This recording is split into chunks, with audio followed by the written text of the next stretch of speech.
Bob और Charlie अविभाज्य मित्र थे जो अपनी जंगली कल्पनाओं और शरारतों के प्रति रुचि के लिए जाने जाते थे। एक धूप भरी दोपहर में उन्होंने प्रसिद्ध टिकलबेरी ट्री की खोज में निकलने का फैसला किया। संदिग्ध रूप से डूडल की तरह दिखने वाले मानचित्र से लैस होकर वे निकल पड़े, जंगलों में ठोकर खाते हुए और नदियों के माध्यम से चलते हुए आश्वस्त हुए कि वे करीब आ रहे थे। अचानक वे एक साफ स्थान पर पहुंचे और वहां वह था, टिकेलबेरी का पेड़।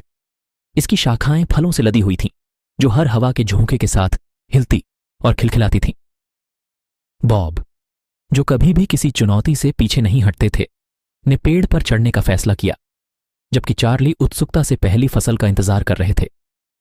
जैसे ही बॉब रसदार गुदगुदी के लिए पहुंचा जिस शाखा पर वह था, उसने एक जोरदार चरमराहट दी और वह नीचे आ गया और चार्ली के ठीक ऊपर आ गया।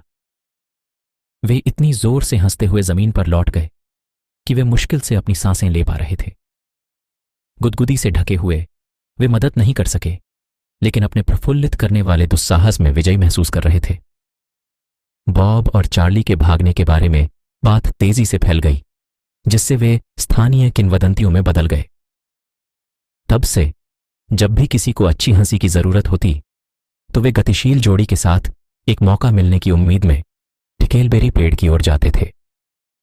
और इसलिए बॉब और चार्ली की विरासत कॉमेडी इतिहास के इतिहास में अंकित हो गई और सभी को याद दिलाया कि कभी कभी सबसे अच्छे साहसिक कार्य वे होते हैं जो आपको तब तक हंसाते रहते हैं जब तक कि आपके पक्षों में दर्द न हो जाए।